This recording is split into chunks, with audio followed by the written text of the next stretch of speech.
Olá, queridos e queridas, chegando aqui para nosso bate-papo hoje que, olha, eu preciso que você fique aqui comigo de coração aberto, porque nós vamos discutir sobre fake news que está causando esse rebuliço todo e que muitos de pessoas como nós aqui que vivemos nas redes sociais hoje foram surpreendidas com a visita da Polícia Federal às 6 horas da manhã nas suas casas. Como assim, Liliane? Sim, foram 8 deputados federais, entre eles federais e estaduais. Também nós tivemos youtuber, como foi o caso do Alan dos Santos, né, que usa dessa ferramenta aqui maravilhosa, inclusive enquanto jornalista. Nós tivemos também empresário Luciano Hang, né, que foi visitado aí pela Polícia Federal, e nós tivemos entre eles também humoristas, pessoas que trazem humor, falam com alegria, e poderia ser qualquer um de nós. Você quer ouvir? Poderia ser qualquer um de nós, pelo que nós estamos acompanhando nesse momento triste no nosso Brasil, porque eu vivi para assistir à criminalização da opinião. Mas antes de entrar nesse assunto, eu preciso te dizer o seguinte. Liliane, o que é fake news? Bom, essa ferramenta aqui é muito nova para cada um de nós. Essa aqui, né, de falarmos pelo YouTube, pelo Facebook, pelo WhatsApp, sim ou não? E o que a gente mais tem feito? O que a gente sempre fez? A gente recebe, às vezes, um vídeo. Olha, acho interessante, por vezes nós erramos lá no passado, porque a gente se quer saber se era verdade ou mentira, e aí a gente compartilhava, e aí ficamos conhecidas como as tias do WhatsApp, que não apuram e que, diante até com boa vontade, com coração, né, tentando alertar sobre golpes que acontecem na internet, você repassava aquela informação achando que estaria ajudando, etc. e tal. E passava para quem? Passava entre família, passava entre amigos, porque é assim que você tem o WhatsApp daquelas pessoas que te acompanham. Aí, pois bem, veio essa outra ferramenta que, bem verdade, o Facebook já estava entre nós, mas não com essa possibilidade de abrir live ao vivo assim, e foi tudo muito novo, foi tudo chegando, e as pessoas que estavam antenadas com as questões do país, no comportamento, na saúde, na culinária, começaram o quê? A abrir os seus canais, começaram a abrir a câmera, começaram a se expor em todas as áreas da nossa vida. Você hoje sabe sobre moda, sobre decoração, sobre tudo, todo o universo, carro, enfim. Está tudo posto aqui porque virou-se uma revista eletrônica, porque nós tivemos acesso e possibilidade a isso. No meu caso, é político. E no caso de vocês estão aqui porque vocês gostam de acompanhar com opinião, né, fatos da nossa política, porque é isso que eu relato aqui para vocês. Eu preparo, vejo os assuntos mais importantes do dia e trago aqui, discuto. E como que eu dou opinião, Liliane, se eu estou do outro lado? Nos comentários. É assim que vocês fazem, é assim que vocês participam, e assim é um termômetro que eu vejo, inclusive, do engajamento de vocês, e o meu aqui é muito alto, portanto, porque são pessoas realmente que estão interessadas no que eu estou dizendo, estão interessadas no que está acontecendo no nosso país, na esfera da política. Dito isso, canais cresceram, se multiplicaram e muita gente fala baseado no que acontece no dia a dia. Eu, pelo menos, nunca tive nenhum strike, nunca tive nenhum problema com as plataformas, ainda que muitas delas me reconheço delas, porque eu falo simultaneamente para o YouTube. Me reconheço como uma pessoa de direita e que defendo o atual governo, até porque muitos de vocês me conheceram fazendo campanha para o presidente da República. Dito isso, para vocês entenderem por que nós estamos sendo tão atacados. Estão atacando as tiazinhas do WhatsApp lá? Não, meu amor. Estão atacando nós aqui que fazemos grupos, sim, de WhatsApps, que não ficam mais restritos só à família. Muitos, né, sequer tem a família nesses grupos aí. E esses grupos de política que se conversam, que apoiam e que já são orgânicos, porque eles crescem, evoluem, e tem adeptos organicamente, ninguém paga, ninguém recebe, e as pessoas estão ali trabalhando de uma forma linda, admirável, nesse universo que a gente sequer se vê, mas que a gente se respeita, a gente se ama, se considera e luta pelo mesmo propósito, que qual é? Ter um Brasil melhor para todos nós. Fizemos isso lá atrás, em 2018, ainda na ocasião da campanha, e fomos acusados de tudo, né? Na época, porque nós estávamos fazendo fake news, e o candidato que estava concorrendo oposto ao Bolsonaro que teve que dar satisfação ao TSE, sim, foi julgado, e com provas cabais de que o Haddad que estava promovendo fake news. Lembram disso? Então, ok, né? Sigamos. Aí eles acharam que isso é uma radiografia, gente, do que está acontecendo hoje. Eles acharam o quê? Eles acharam que o Bolsonaro seria eleito e que a gente ia abandonar a política. E que aquele momento foi um momento ali da onda por mudança de um governo. Você não escuta assim, olha, Liliane, teve muita gente que votou no Bolsonaro porque não queria manter o PT no poder, então, mas não é porque é Bolsonaro, mas é porque... Bobagem, porque essas pessoas que conheceram o projeto Bolsonaro, essas vieram junto, tanto é que elas depositaram o voto delas e foram mais de 57 milhões de pessoas decidindo pelo Brasil e nós vencemos a eleição. E continuamos aqui na observação, porque nós sabíamos todos que não seria fácil, mas não sabíamos que ia ser tão difícil, né, sob o ponto de vista daqueles que a gente julga que inclusive estaria defendendo a Constituição e que hoje fazem essa barbaridade que nós estamos acompanhando e que você está aí perplexo, assim como eu, não é? Mas vamos seguindo aqui.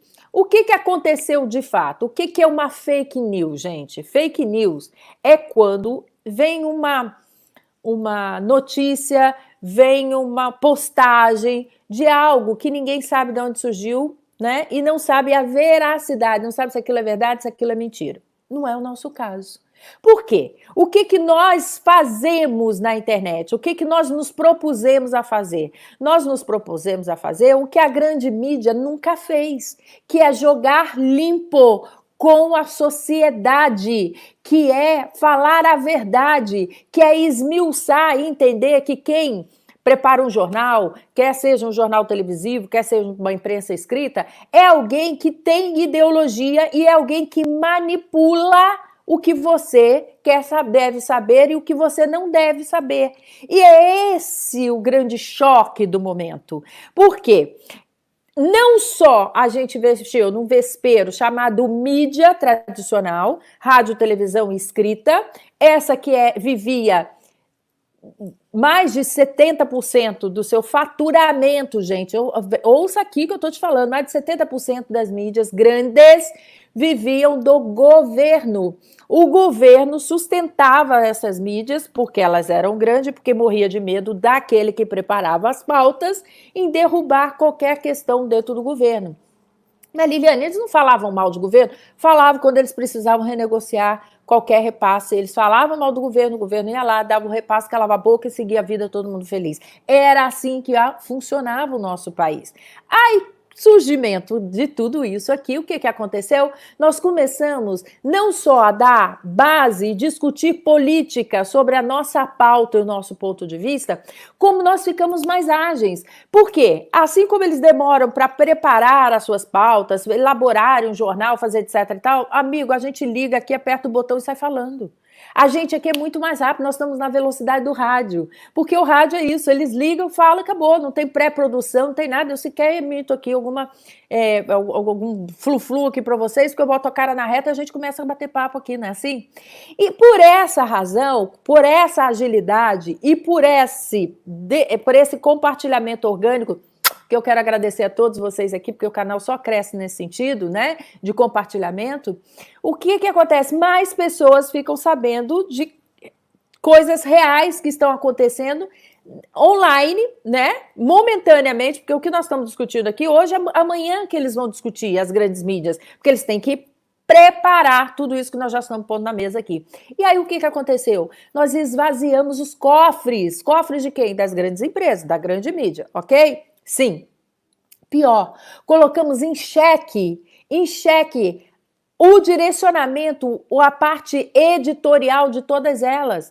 Porque hoje ficou muito claro quem luta contra o governo e quem é a favor ao governo. Não ficou muito claro para vocês? Claro. A gente fala aqui a todo momento, não, mas a gente até ri, a gente debocha, não é? Fala, como é que pode, né? Foram desmascarados. Então, já criou uma cisão terrível contra esse veículo aqui, só por esse fato aí da mídia. Ok? Guardaram? Ok, né? Agora vamos para o outro lado? mexemos no vespeiro da mídia, o quarto poder, que é da informação. Fomos lá mexer com sabe qual outro vespeiro? Da política. Eles apostaram que em algum momento a gente fosse desistir, que aquele espírito patriótico, né, de patriotismo que nós tivemos na época da eleição ia cessar, porque a gente ia entregar o governo para Bolsonaro e aí a gente não ia acompanhar mais e ia acontecer tudo o que estava acontecendo e por acontecer lá. Só que eles perderam também. Porque mais do que nunca, os canais que tratam de política, do nosso dia a dia, as pessoas chegam aqui. Eu agradeço a vocês, gente, por noite. Não são menos do que 100 mil pessoas ao vivo aqui comigo, nos meus canais, páginas do Facebook e YouTube. Vocês me dão essa alegria ao vivo. Sabe o que significa isso? Uma audiência que sequer muitas emissoras nem têm. Nem tem, e vocês me dão esse carinho aqui da audiência de vocês. E acendeu a luz vermelha onde? Em Brasília. Em Brasília. Por quê? Com tudo que nós falamos e qual é a grande ferramenta que utilizamos? As hashtags. Chega na velocidade da luz para eles. Basta eles colocarem, eles têm mecanismo para isso, colocar o nomezinho dele com hashtag, ele já sabe o que está falando, por que está falando, e já tem, inclusive, instrumentos também na internet que faz esse levantamento online. É só eles apertarem lá, já sabe de quem nós estamos falando. Por isso que eu falo, hashtag é tão importante. Outro fato, o arroba, quando você marca o deputado, quando você marca as pessoas, imediatamente é possível aferir também se é o que está falando, de como, quem está falando, de onde está vindo, de quem fala. Então isso tudo ficou muito rápido e com isso veio o quê? A conscientização política. Porque como o nosso filtro aqui é pelo Brasil, a gente não está interessado em passar fake news, nós estamos interessados em bem informar o brasileiro para entender até onde vai, porque você ouvia falar que política era coisa suja, né? Você ouvia falar, uma coisa ou outra aqui, você ficar sabendo no seu município, no seu estado, alguma falcatrua, alguém que passou a mão, você ficava sabendo. Hoje, ninguém bota mais esse filtro, porque nós descobrimos tudo. E quem tá lá no Pará, quem tá lá no Rio de Janeiro, quem tá aqui em São Paulo, uma pessoa se comunica com a outra e é rápido. Velocidade da luz da internet. Isso está causando o verdadeiro terror na vida política. Porque qualquer coisa que seja construída contra o governo Bolsonaro, contra, inclusive, os apoiadores de Bolsonaro, a manifestação aqui é gigantesca, porque está todo mundo com consciência política. Nós não somos, já fomos tratados de gados, já somos tratados de... Agora a novidade são milicianos, como é que é? Milicianos digitais, né? Porque nós somos milicianos digitais, porque a gente propaga fake news. Fake news são eles que tentam fazer com que a gente engula que o que nós estamos fazendo é fake news. Na verdade, nós estamos informando. Por isso que eu digo que você aí é tão importante. Por isso eu valorizo tanto o nosso trabalho, porque não é o trabalho de Liliane, não. É o nosso trabalho. Quando vocês comentam, quando vocês compartilham, quando vocês discutem, quando vocês colocam aqui concordo, não concordo, vamos que não vamos. Isso tudo se faz necessário e é importantíssimo. Vocês entenderam nesse movimento onde nós nos estamos ali postos? Agora, o que aconteceu? Hoje, baseado em um inquérito que não se sustenta em pé, ele não consegue sustentar, não é ministro Alexandre de Moraes, mas é Liliane que está acusando, já vou dando os nomes, a doutora Raquel Dodge, antiga PGR, né, Procuradora-Geral da República, antes mesmo de ser substituída agora por Augusto Aras, já tinha dito, já tinha relatado, já tinha determinado pararem com essa palhaçada dentro do STF. A doutora Raquel Dodge, textualmente, e tudo que eu tô falando eu tenho prova, porque tá tudo aí na mídia, não tô aqui.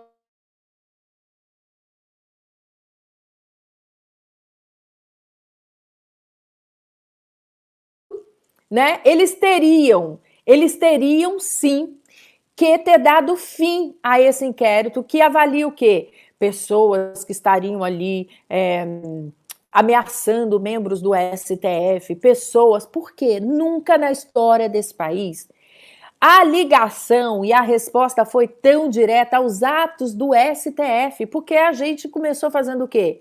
Criticando, pedindo impeachment, pressionando. Pressionando quem? O povo do STF? De jeito nenhum, os senadores. Porque só os senadores podem colocar na mesa, né, o pedido de impeachment daqueles que nós estávamos assustados vendo como eles estavam agindo, criando situações que, por exemplo, crime de homofobia. Da onde que surgiu o crime de homofobia? Foi do Legislativo? Foi dentro da casa, da Câmara Legislativa? Não, foi dentro do STF. E o STF não pode legislar.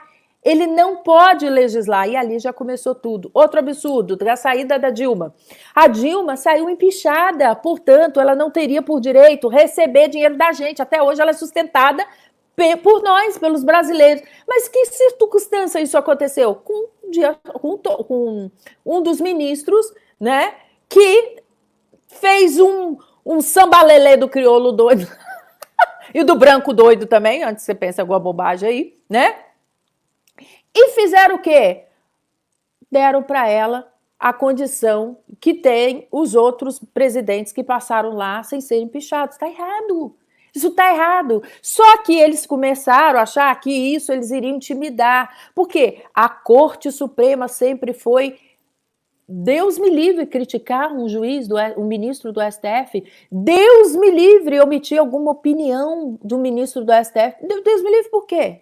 O STF é composto por homens. O STF, assim como a Câmara, assim como o Senado e assim como a Presidência da República. Aliás, nunca na história desse país nós vimos tantas instituições, essa sim, tentando e criticando tanto um executivo, um presidente da República. Agora, bater, todos sabem, mas na hora de apanhar, eles ficam revoltados. Essa é a bem verdade.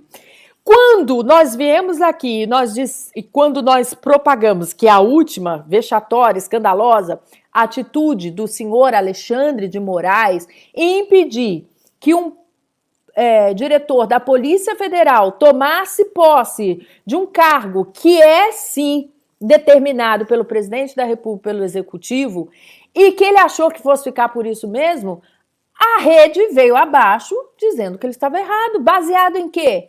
Em outros juristas, porque nós não somos juristas também. Então, o que veio? Quem veio? Veio o doutor Ives, veio o doutor Modesto Carvalhosa, todos dizendo que ele estava errado. E nós fizemos o quê? Coro. Isso é fake news? Então, isso é fake news, ministro Alexandre de Moraes? Isso é fake news? Não. Isso é o reflexo das suas atitudes no STF. É o povo se manifestando e dizendo que está errado, fazendo coro. Está errado e está errado. O senhor deveria, no mínimo, estar pedindo desculpa para nós, mas não, o senhor quis ir para a briga. O senhor seguiu com a briga. Nesse inquérito que apura lá dentro da Polícia Federal de forma arbitrária. Por que é arbitrária? Porque sequer o senhor poderia ter sido relator, que para algum inquérito acontecer tem que haver sorteio. O senhor foi designado. Está errado. O senhor vai dizer que está certo? Então nós estamos errados? O senhor está certo? Não, o senhor está errado. O senhor está errado. Eu estou dizendo que o senhor está errado. Toda relatoria é por sorteio. Não pode ser designado. Não, agora você veio aqui, você é meu amigo, você vai lá e faz. Não pode. Isso não existe. Inquérito só pode ser aberto pelo STF desde que aconteça o crime nas dependências do STF. É dessa forma que funciona. Já aqui conosco o nosso expert em assunto, ele está chegando nesse assunto aí que eu não vou me ater muito a ele não, mas eu vou perguntar tudo para o nosso querido professor Renato. Por essa razão, nessa construção de pensamento, que eu quero que vocês venham comigo, vocês precisam entender de uma vez por todas que o que está incomodando somos nós, e isso é motivo de comemoração. Mas, Liliane, foi um horror. Polícia Federal não vai parar de pé e eu vou agora perguntar para ele se sustenta, se não sustenta. Boa noite, meu querido professor Renato. Estou na linha de raciocínio certa ou errada? Me conta aí. Olha, eu te peço desculpas que eu acabei de entrar, eu fiz uma besteira aqui no telefone, fiquei gramando. Não tem que pedir desculpa de nada, porque eu sei que é culpado. Eu perdi sua linha de raciocínio inicial, eu não escutei. Se puder Então, repetir. vou te contar. Eu estou dizendo aqui que nós hoje temos que comemorar, porque essa reação do STF nada mais é do que uma reação de desespero. Porque o Brasil já está solidificado, segmentado e a postos para brigar por um governo que estamos todos aqui. Então, o que eles fizeram hoje? Uma ação inibitória. Eu não sei nem se existe isso, mas eu estou julgando dessa forma, que para mim é uma ação para inibir. Por quê? Intimidatória, né? Intimidatória, muito obrigada. Inibindo, né, querendo inibir aqui a nossa participação nas redes sociais, achando que nós vamos ficar recolhidos. Se a Polícia Federal bater na minha casa, eu vou ficar com muita raiva, porque vão levar meu celular, vão levar meu laptop. Mas só isso, porque não vou desistir, não vou dar uma vez um passo para trás, não vou continuar aqui orientando vocês e discutindo a notícia e as atitudes que estão sendo cometidas lá. Se o STF quer elogio, faça por onde ser elogiado. Agora, a pergunta que não quer calar, professor. Esse inquérito, que já foi, inclusive, pedido para ser encerrado pela PGR, né? A Raquel Dodge, que por lá passou, e que agora está sendo pedido também pelo PGR. Se eles não obedecerem, acontece o quê? Não vai acontecer nada. Esse inquérito ele só vai acabar quando o Bolsonaro decidir acabar com ele. Ixi, o Bolsonaro? Chamando o delegado que está conduzindo esse inquérito na chincha e falando, ó, meu amigo, isso aqui é ordem ilegal, não se cumpre. Se você continuar nisso, vai ser processado administrativamente. Acabou, ordem ilegal não se cumpre. Ele edita um decreto regulamentando o artigo 116, inciso 4 da Lei 8.112, dizendo quais as decisões afrontosas do STF não devem ser cumpridas pela Polícia Federal. Acabou o problema. Eu faço uma analogia com essa situação. Todo mundo já deve ter, durante a infância, ouvido escutar que beber leite com manga é perigoso, pode morrer. Fazia certo? Mal. Pois é, e fica naquela, bebo ou não bebo, pode ou não pode, é o que está acontecendo. Bebe leite com manga, é gostoso. Uma analogia mais concreta. Adorei. Agora imagine o seguinte, ele estava hoje discutindo lá na reunião com os ministros se o Van Traub iria ou não depor, que é uma outra quer dizer, inquérito atrás de inquérito, também não tem que cumprir nada. Não deve ir. Isso é um inquérito. Primeira coisa, o Van Traub está sendo acusado dos crimes que quem cometeu foi o Alexandre de Moraes. Está sendo acusado de várias coisas que quem cometeu foi Alexandre de Moraes. Esse inquérito, ele é criminoso. Ele viola a violação de um dos pilares da democracia, né, de um regime vigente, é o ataque à liberdade de expressão. A liberdade de expressão. Está lá no artigo 17 da Lei de Segurança Nacional. Fora isso, a intimidação de outros direitos fundamentais, pelo mesmo inquérito, invasão de domicílio, né, isso aí não se sustenta. Então, mas, de qualquer forma, executaram. Isso que é mais triste. Executaram porque a Polícia Federal está sem comando. O judiciário sem a polícia é um zero à esquerda. O judiciário só tem poder porque se presume que os juízes ajam licitamente.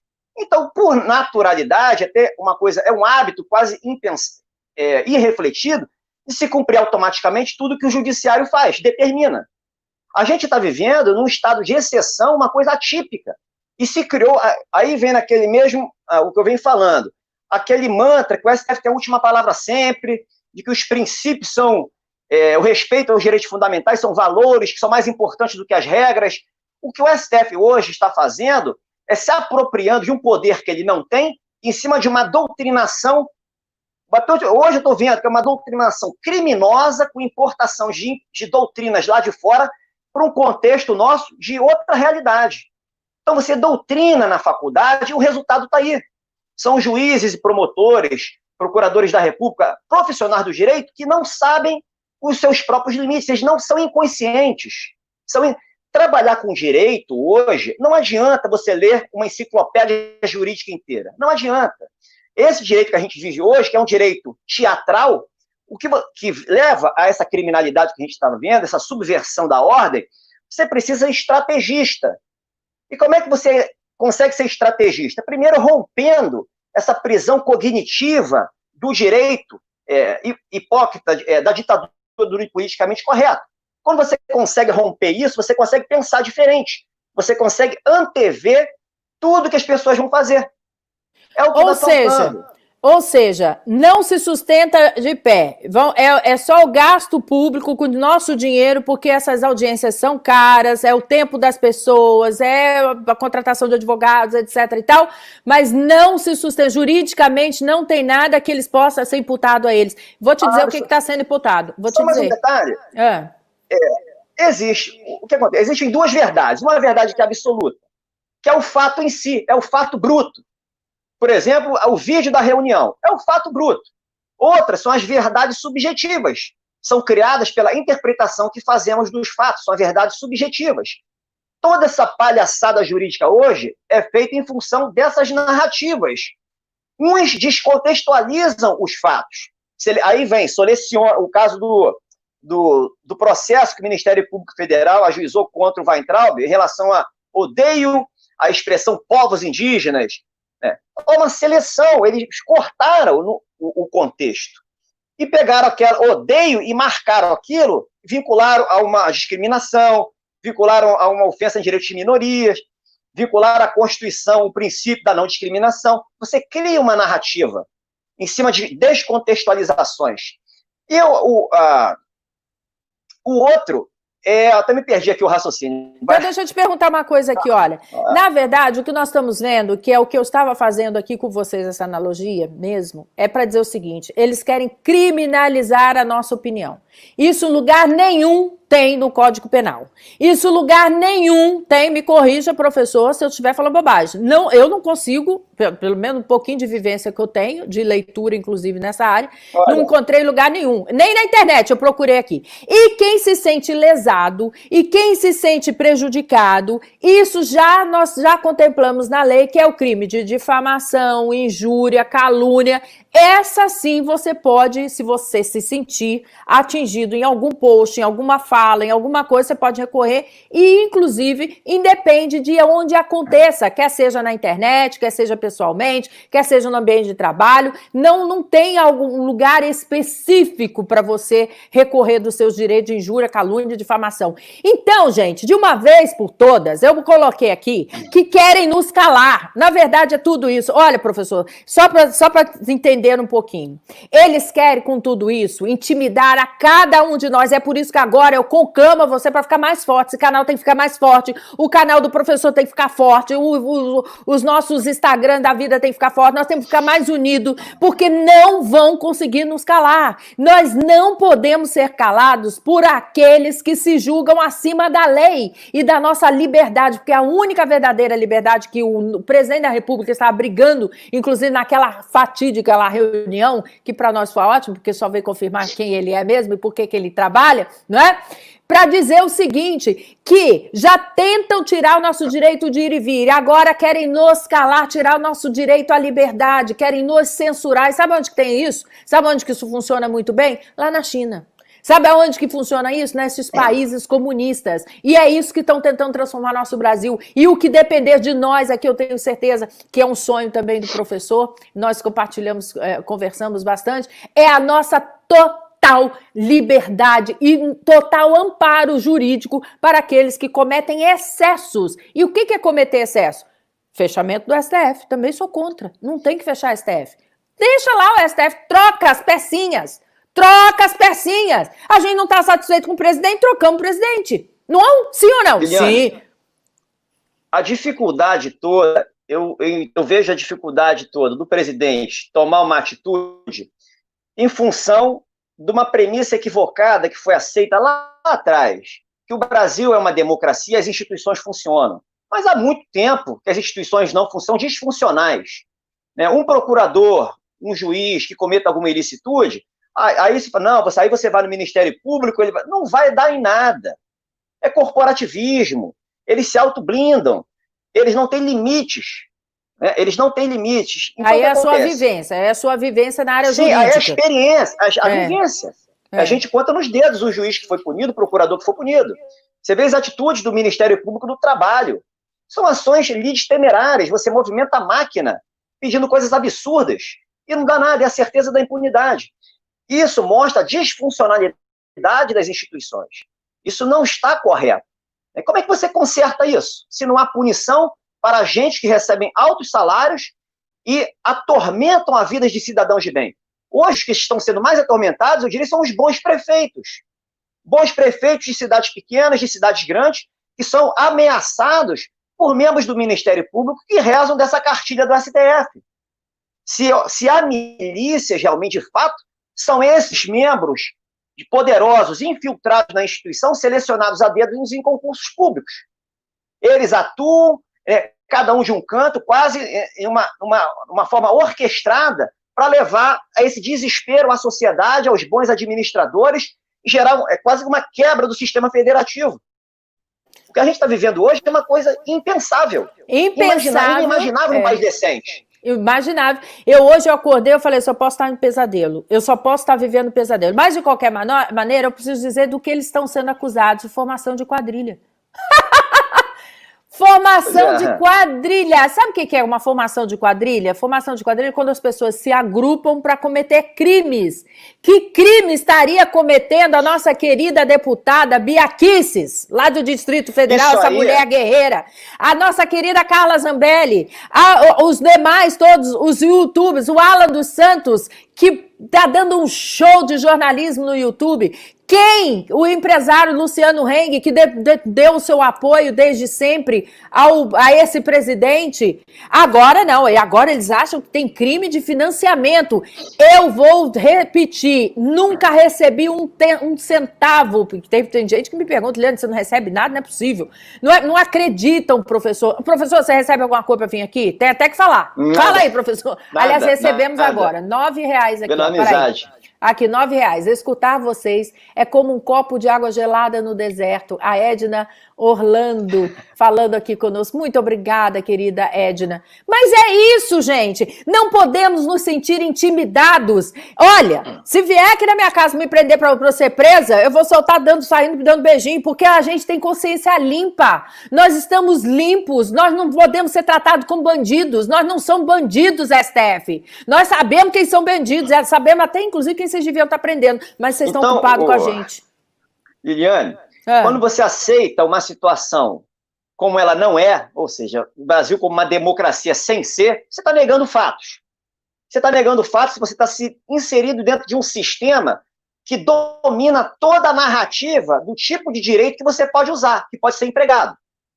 Certo? Hoje, as atitudes do Alexandre de Moraes, ele mesmo está cometendo crimes de calúnia e denunciação caluniosa, por estar movimentando a máquina sem haver crime nenhum, ele inventando as narrativas da própria mente. Mas quem vigia quem nos vigia? Só existe uma solução para isso. Existem duas soluções. O Bolsonaro recuperar o comando da Polícia Federal, né, determinando que não se cumpra ordens ilícitas. Isso é fundamental para ele conseguir resgatar a independência do poder dele e colocar o STF dentro do seu cantinho de exercer a competência que ele tem. A atuação, né? E a outra, artigo 142. Ele, com decreto, ele vai delegar ao ministro da Defesa o poder para prender o criminoso em flagrante, poderoso, cujas instituições tradicionais de segurança não conseguem dar conta. Hoje, o Ministério Público Federal é impotente contra o STF. As polícias são intimidadas pelo STF. Hoje, só a Justiça Militar é capaz de conter isso. E eles seriam presos pela Força Militar, destacada pelo ministro da Defesa, responderiam perante a Justiça Militar. Seria aberto um inquérito policial junto à Polícia Federal e o Ministério Público Militar tocaria o processo. Isso tudo baseado dentro da lei, da norma e da lei. Lei de Segurança Nacional, 7170. Aí vem a narrativa que vão construir. Qual é a narrativa que já se criou para inconstitucionalizar a Lei de Segurança Nacional? Que é o único instrumento hoje que tem para colocar termo nessa situação, colocar fim nessa situação. A narrativa é a seguinte: bom, a Constituição não fez menção a crimes de segurança nacional, fez menção a crimes políticos. Crimes políticos compete à Justiça Federal julgar. Ou seja, então, aí a dedução é essa. Então, crimes contra a segurança nacional significa crimes políticos. Então você tira da Justiça Militar a competência para julgar os crimes contra a segurança nacional e joga para a Justiça Federal, que no final das contas, em última instância, cai no Supremo. E ainda, o artigo 124 da Constituição diz que compete à Justiça Militar julgar crimes militares previstos em lei. Aí, essa interpretação, manipulação semântica, acrescenta implicitamente uma palavra apenas. Compete apenas à Justiça Militar julgar crimes militares previstos em lei. Ora, se compete apenas, a Lei de Segurança Nacional, que prevê a competência da Justiça Federal, é de 83, ela foi não recepcionada pela Constituição, ou seja, ela é inválida nesse artigo 30 e seguinte. Então, conclusão, professor. Então, já fiquei confusa. E aí? Autoblindante. É uma interpretação para tirar da Justiça Militar a competência para julgar os crimes contra a segurança nacional e deixar com o próprio Supremo. É a impunidade absoluta das autoridades que já são impuníveis até o momento. Não, para aí. Então não tem solução? Tem, porque a lei é constitucional. Ela não foi invalidada. Percebe? Ela é vigente, ela é válida. Mas vão querer atacar a lei depois. Certamente, um partido de oposição vai entrar com uma ação de inconstitucionalidade no Supremo, querendo inconstitucionalizar essa lei. Hoje, o Supremo inconstitucionaliza tudo que não lhe convém. Exato. Tudo que não lhe convém. São narrativas. E a maior vítima disso tudo no momento é o presidente da República com as suas medidas provisórias. Foi a medida provisória que isentou as empresas de gastar com balanço nos jornais. Foi a medida provisória que estabeleceu responsabilidades administrativas nessa pandemia. E quando eles vão avalizar em plenário essas medidas provisórias, eles criam a chamada interpretação conforme, que nada mais é do que uma manipulação conforme o que eu quero que seja, de acordo com a minha ideologia e com meus interesses inconfessáveis. Aí dá uma hora de chorar. Acabou. O povo chora, o governo de joelhos sem saber o que fazer. O que eu falo, a situação hoje é simples de resolver. Basta pisar em cima da barata. Barata não, não é só uma não, tem algumas lá. Uma analogia. Imagine você e umas amigas na tua casa, cheio de problemas, discutindo, uma querendo ajudar a outra. Aí você vê várias baratas, milhares de baratas ali, mais 10 baratinhas. Né? E você quer dormir, mas não vai dormir com as baratas andando. Qual é a dificuldade? Normalmente é correr atrás das baratas para matá-las. Isso seria a estratégia para ser utilizada para resolver o problema. Depois que você identificou a barata, encurralou no cantinho, você pisa em cima. O problema é resolvido. Olha, gente, eu preciso dizer para vocês o seguinte, que de tudo isso, o maior julgador somos nós mesmos, sabe por quê? Porque nós sabemos as relações que nós temos aqui. E a nossa relação aqui não é de ódio. A nossa relação aqui não é incitação de ódio a ninguém, não nenhuma instituição, não. Mas nós queremos fazer valer o nosso dinheiro, porque nós pagamos toda essa estrutura lá. Eles esquecem que em Brasília são todos funcionários do povo. Aliás, o único que se lembrou, inclusive nessa também reunião, foi o presidente Bolsonaro, que disse, olha, o povo está conosco e a gente precisa dar uma satisfação para o povo, porque a gente tem que servir ao povo. Por isso é servidor público, porque serve a todos, não é? Igualmente. Então, é por essa razão que nós estamos sendo perseguidos. Por que nós estamos sendo perseguidos? Porque amanhã posso ser eu, depois da manhã você, e assim sucessivamente. Se definitivamente a gente baixar as nossas cabeças num momento como esse, nós seremos a barata. Sim ou não, professor? Aí olha, sim nós seremos a barata. Sim. Assim, eu estou muito tranquilo em relação ao que está acontecendo. Muito tranquilo. Por que eu estou muito tranquilo? Exatamente porque cabe única e exclusivamente ao presidente da República resolver. Para, professor, que ele já recebeu a sua carta, que eu já sei, tá? E se Deus quiser, nós vamos orar para tocar no coração do presidente, inclusive para conversar com o professor, baseado na lei, porque nós somos limpinhos, nós somos honestos, nós somos de acordo com a lei, e é exatamente o que pensa o presidente. E o presidente precisa tomar, viu, presidente Jair Messias Bolsonaro? Olha, o senhor precisa tomar as atitudes, porque o povo, como o senhor bem reconheceu, o povo está do seu lado, o povo quer o seu bem, ainda que muitos de nós aqui desse lado do povo já esteja sofrendo nas garras destes muitos que estão tentando inventar uma situação. É invenção. Aliás, eu não entendi ainda. Se você me respondeu, eu vou pedir para você repetir. Se o PGR, que já pediu para encerrar essa historinha lá, parece o pai dizendo, menino, para de fazer bagunça aí. Vamos parar de fazer bagunça aí? Se eles não acatarem, qual é a outra instância? É só o Bolsonaro. Não vão acatar. Eles não vão acatar? Eles não acataram da Raquel Dodge ano passado? Por que vão acatar agora?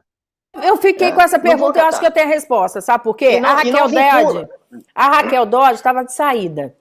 Eu acho que eles imaginaram assim, ó, a Raquel Dodge vai embora, ela não vai mandar mais nada aqui, não vai mandar mais nada ali, então o próximo que vier não vai peitar, não vai querer bater de frente com a gente e não vai aceitar. Mas não é isso que eu tô vendo, eu quero aqui também fazer esse apelo, não é, ao Procurador-Geral da República, que ele pode sim pedir, né, quase que mandar lá para que eles parem com essa perseguição, porque isso é uma perseguição. E outra coisa, Liliane, ano passado, o Augusto Aras ele se manifestou pela constitucionalidade desse inquérito infame.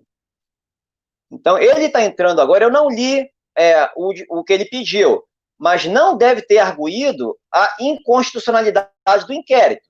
Ele deve ter entrado na argumentação dizendo que essa restrição às liberdades de expressão, no momento como está sendo feita, é desnecessária.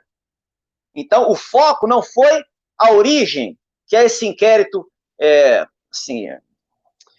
escabroso. Não foi isso, foi um outro argumento. E saiu pela tangente. Até porque a pressão é grande. Se ele não faz nada, ele pode ser depois que esse sistema ruir, e vai ruir, que é inevitável, que isso não se sustenta, ele responder por prevaricação. Então ele tem que se manifestar. Ele precisa se manifestar, aí é questão de autossobrevivência, mostrando que ele está atuando juridicamente. Mas que eu não tenho dúvidas de que a petição em si do Augusto Aras não é isso que vai intimidar o STF. Mas eu sei o que intimida. Eu sei o que intimida o STF. Por que você não enfia o dedo na tomada? Porque dá choque. Dá choque. Então, enquanto a criança for colocando o dedo na tomada e não tomar um choque, vai continuar. O direito, todo o contexto jurídico hoje no Brasil é infantil, é infantiloide. O nível é tão rasteiro que é vergonhoso. É rasteiro que eu estou falando. É rasteiro o nível. Mas de qualquer maneira...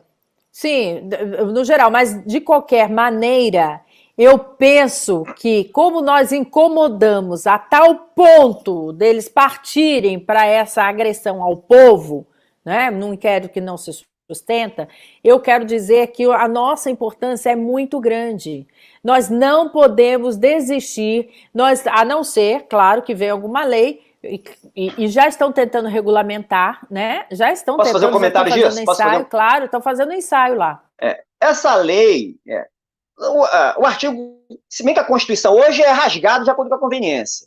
O artigo 60, parágrafo 4º, inciso 4, diz lá que é proibido propostas de emenda constitucional tendente a abolir direitos e garantias individuais. Você, com uma lei, vamos ficar aqui no WhatsApp, uma lei que regula as redes sociais, mas que você limita a discussão política em período eleitoral a enviar apenas para uma pessoa alguma questão em relação a esse assunto, o que você está fazendo? Você está praticamente inviabilizando um instrumento de comunicação legítimo do século XXI, dentro de um contexto onde a propaganda política é fundamental para você conhecer o seu candidato, para você conhecer o histórico de quem está concorrendo ao cargo eletivo. Então, isso é, assim, uma proposta tendente a abolir. Não estou nem falando, eu acho que isso nem é proposta de emenda constitucional, é uma lei. Isso é uma lei criminosa. É uma lei criminosa. Uma lei, isso aí que está sendo lei. Proposto. Não é uma criminosa, é uma lei não. Eu acho que o parlamentar que coloca isso em andamento, ele está cometendo crime contra a segurança nacional. A liberdade de expressão é, sim, um dos pilares da democracia. O direito duro, o que eu chamo do direito duro? É um direito construído, você não vai achar nos livros, você vai construir com base nos fatos, sem descontextualizar, sem falsear a verdade, com base no que está escrito. É um direito que todo mundo compreende, é um direito logicamente sólido. Esse direito duro ninguém te ensina. Não vai estar escrito em lugar nenhum. Você vai ter que empurrar na marra e explicar por que está sendo feito. A persuasão dele é muito forte porque ele é consistente. É difícil você achar incoerência. É esse direito que vai resolver o problema do Brasil, no momento. As pessoas falam, vai gerar uma crise institucional. Hoje eu vejo a crise institucional como fundamental. Já está, nós já estamos em crise. Não houve crise ainda. Eu já vejo como desrespeitosa. Hoje existe um sistema subvertido. A chamada crise, de acordo com a narrativa, vai ser quando o executivo reagir. Essa crise constitucional é condição sine qua non, ela é indispensável para que o país tenda a voltar à situação de Estado de Direito. Democracia é outra conversa, mas Estado de Direito. E se não houver essa reação, essa ditadura esquerdista totalitária que persegue os diferentes, os que defendem ideias contrárias, vai se fortalecer, apesar de não ter força militar e de não ter força policial. Ela se vale da narrativa que foi aceita como verdadeira pelo presidente, pelos governos, e da qual eles não sabem se livrar sem receber a peste de ditador, a peste de antidemocrático. Eles não sabem lidar com isso na comunicação, mesmo estando agindo juridicamente correto. Então, o problema é estrutural. Não quero saber. Atachado nós já somos, de gado, miliciano, agora formador de quadrilha. Não quero saber, não tô nem aí porque eles pensam. Tô nem aí, Bolsonaro, meu querido presidente. Também eu também acho que ele não está preocupado com isso não, porque ele, tadinho, ele já foi tão xingado, já colocaram toda a pecha de toda maneira nas costas dele, ditador, homofóbico e tudo mais, já mostrou. Mas esse povo é um povo que quer continuar cego, eles não querem enxergar, porque o único objetivo deles é tomada do poder.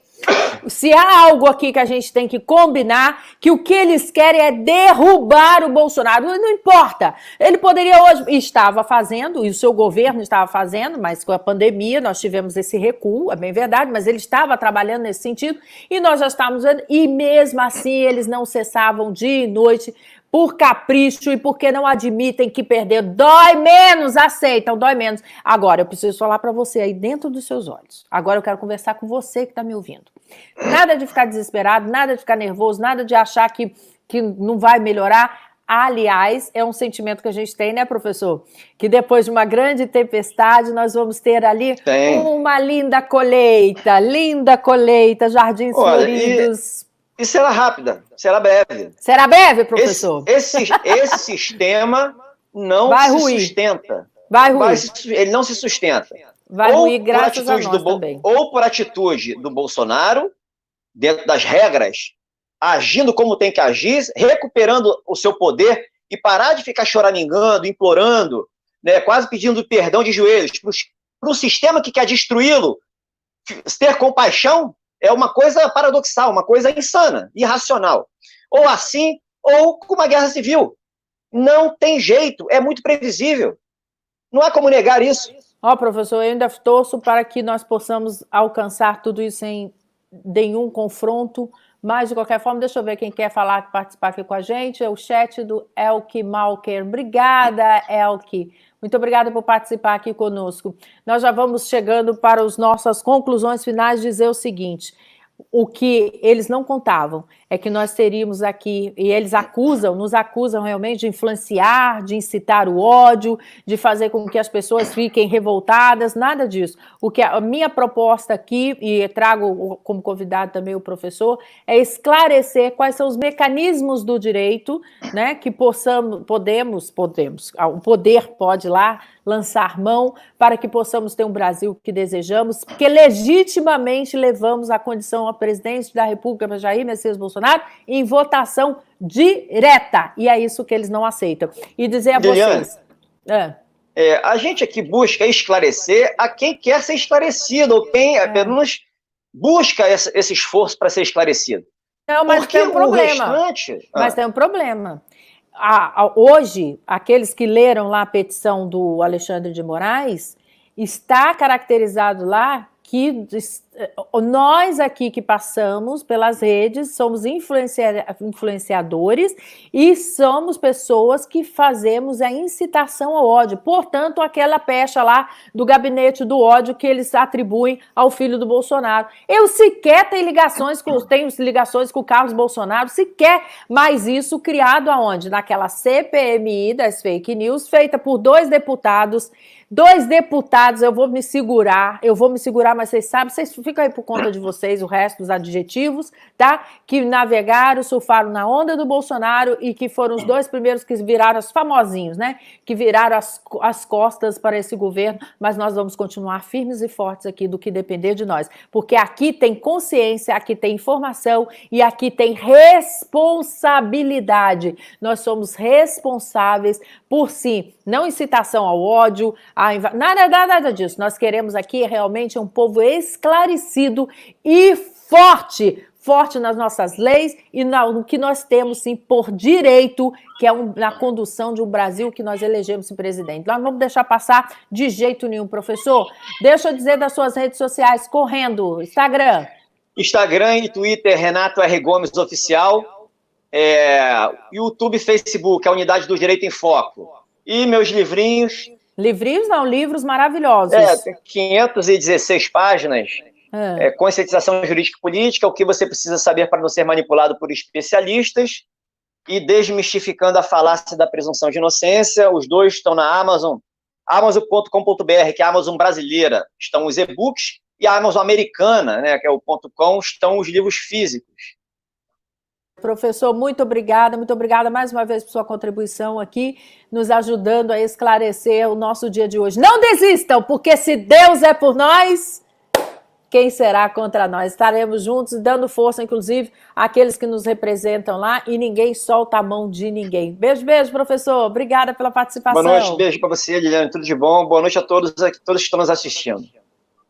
Lembrando que agora é para você dormir em paz, para que você faça a sua prece, a sua oração, mas aqui não tem ninguém cometendo nenhum ilícito, e você não é criminoso, eu não sou criminosa, e já caiu por terra esse discurso que querem impregnar na gente, tá bom, gente? Essa pecha.